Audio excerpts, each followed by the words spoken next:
Batman. You know, sometimes one of the most iconic scenes in a movie can be the very first scene that you see. Such is the case for today's episode because we are going to be breaking down the opening scene from Christopher Nolan's masterpiece, The Dark Knight. I don't know how much there is to say other than this is probably a movie that you've seen. Christopher Nolan famously helmed one of the most popular superhero trilogies of all time, maybe the most popular superhero trilogy of all time, with the Dark Knight trilogy, and the second movie specifically was so iconic that it became the name for the entire trilogy. So today we are going to be watching that scene and breaking down exactly what makes it so incredible. I'm Kier Gomes with JoBlo Originals, and you are watching Scene Breakdown.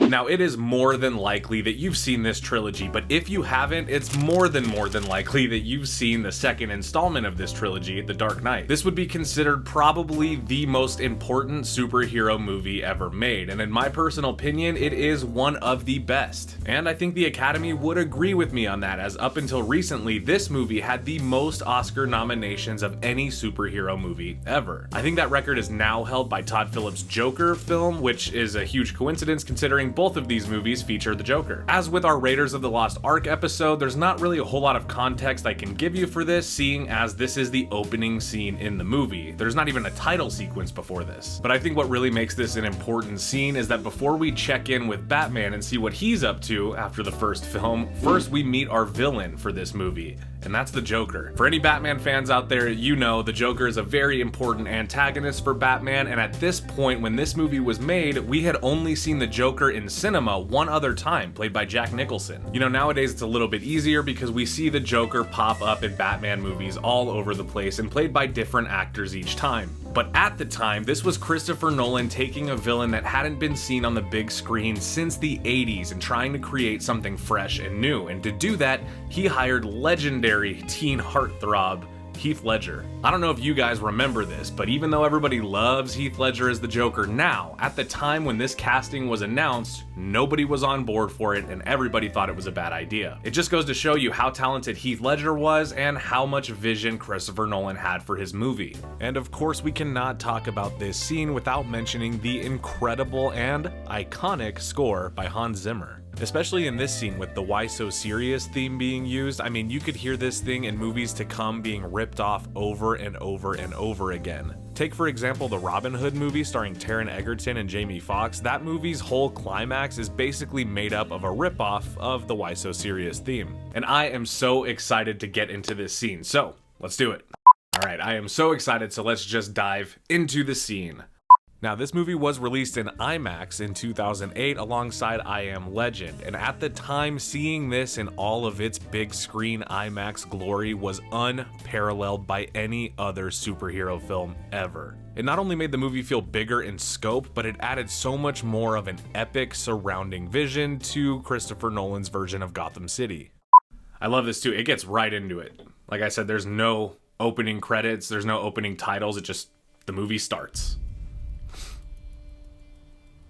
It looks so good, that IMAX, you know, it's so cinematic. I know that's like kind of a broad term these days, but it looks so good. And that's actually Chicago, which people give Christopher Nolan a lot of shit because his Gotham doesn't look like Gotham. But, you know, for this kind of movie, it works. Like, Gotham looks like any other big city, you know?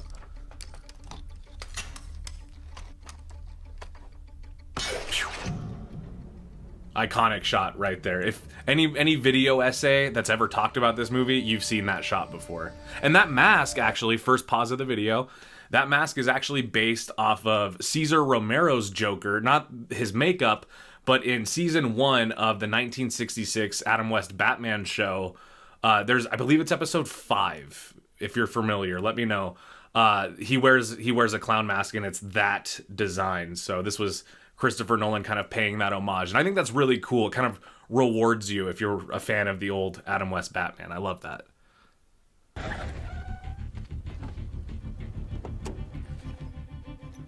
It's got like the cinematic flavor of like Heat, you know? It's really, really good.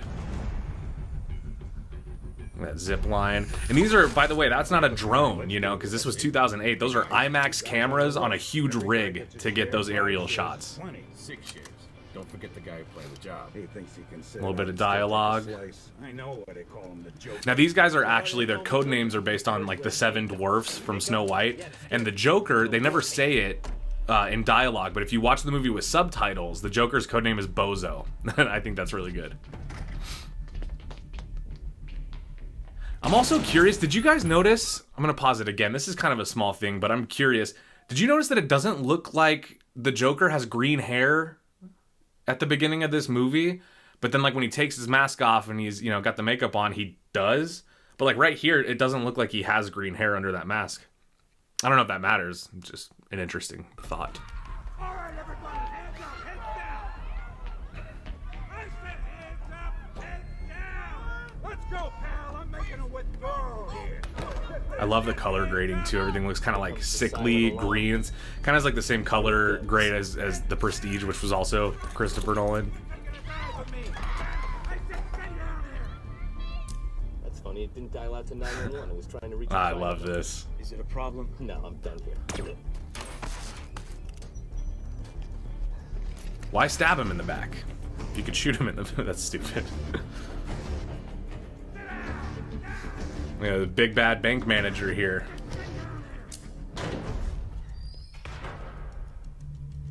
Now, this is also really interesting. This this bank that they're supposedly in is not actually a bank, obviously, but it is a very, very famous landmark. It's the Chicago Post Office, which, you know, if you've ever been to Chicago, you've probably seen it downtown.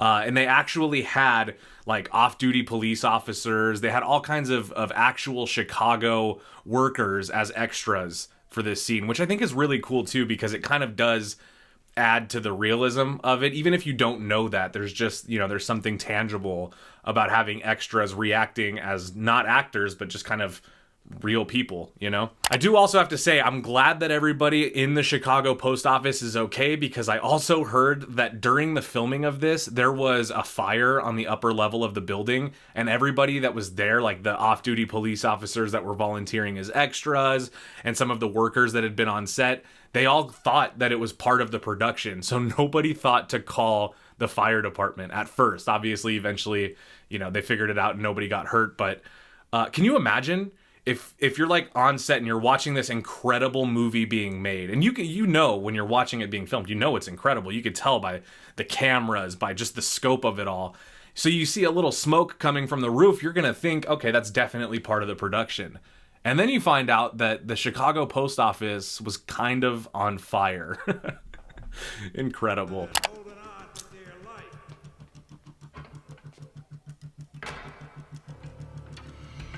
Look at that. This is like 1970s gritty thriller heist movie, you know? Like the feeling of it, it's good. It's good. This bank manager is not in the mood to take any shit from anyone.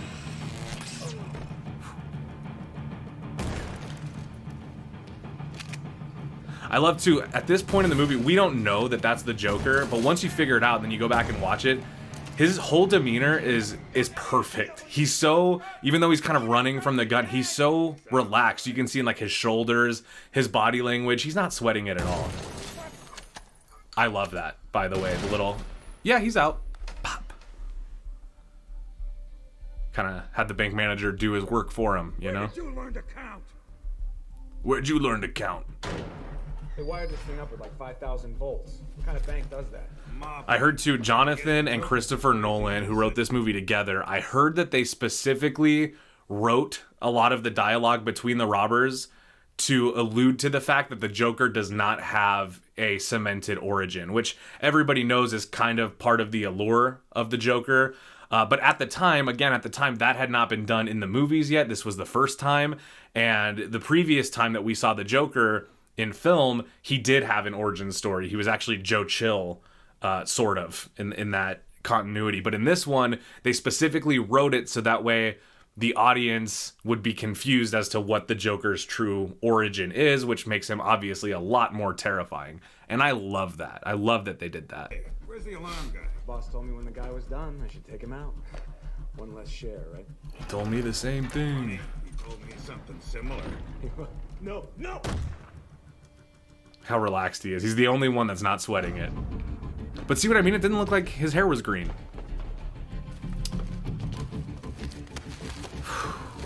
It's a lot of money. If this Joker guy was so smart, he'd have had us bring a bigger car.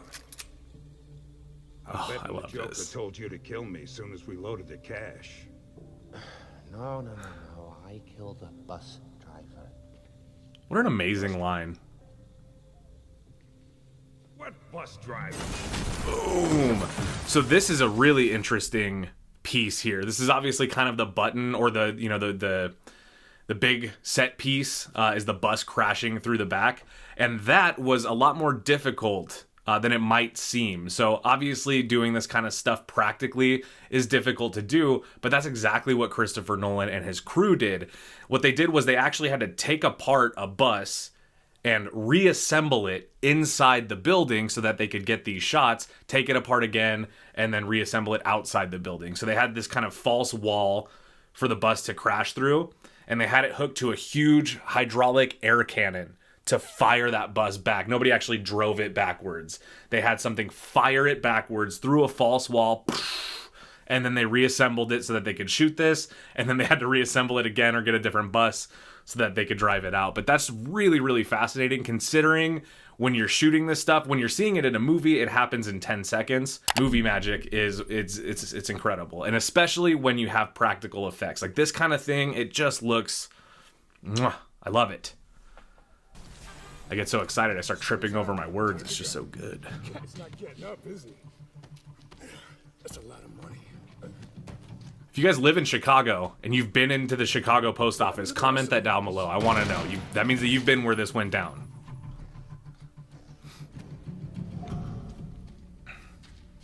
Think you're smart, huh? You guys know that Paul Bettany almost played the Joker?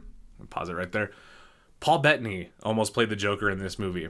Christopher Nolan says he always wanted Heath Ledger, which, you know, at the time, people didn't think made a lot of sense, but to Chris Nolan, he saw Brokeback Mountain, I think, which if you've seen that movie, you know Heath Ledger gives an absolutely incredible performance. But before he knew that he could get him, another consideration they had was Paul Bettany, who plays Vision in the MCU. And I think it would have been good. I think it could have been great, even. I'm glad we got Heath. But Paul Bettany would make a sick Joker, I think. I love, too, that Christopher Nolan got William Fichtner to play the bank manager, because even with such a small role, this guy is acting his heart out. You probably recognize him from things like Crash, or Black Hawk Down, or Armageddon, but this is definitely one of the most iconic movies you can find him in. Think you're smart, huh? Did you guys know, too, they destroyed... I gotta pause it again. Just seeing the bus reminded me. Something like, I think it was 39 or 40 vehicles were either destroyed or blown up or rolled or whatever in this movie. In terms of just destruction and chaos, 39 vehicles completely destroyed for this movie. And the bus was the first one. Iconic. They'll just do the same to you. Oh, criminals in this town used to believe in things. Probably the most recognizable line right here. What do you believe in, huh? What do you believe in? I believe whatever doesn't kill you simply makes you stranger.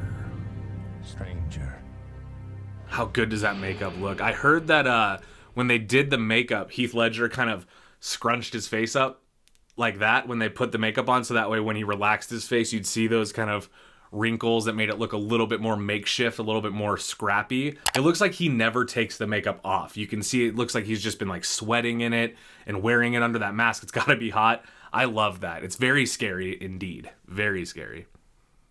Also, I think he had this grenade situation with the string on it. You can see if you go back, there's parts within this scene where you can see that little fray, that little string coming from his jacket, which kind of makes you think that, you know, this was like that, you know?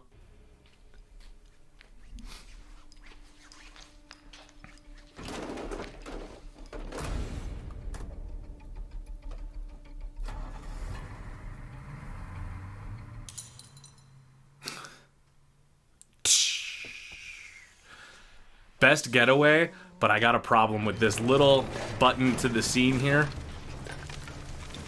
Obviously, somebody would have seen the bus driving out of that bank, and while it does blend in and the cops come just a little too late to have seen it, one of these bus drivers would have called the cops, or told the cops, right?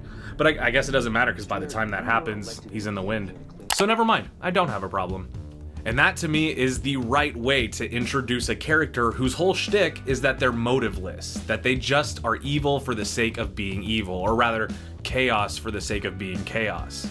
It really makes me miss Heath Ledger, but you know what? He did an incredible performance, and this scene is just one of many where he truly shines in this film. As always, I do want to know what you guys think. In fact, why don't you tell me your favorite Batman movie down below? Spoiler alert, mine is The Batman by Matt Reeves, but this one is a very close second.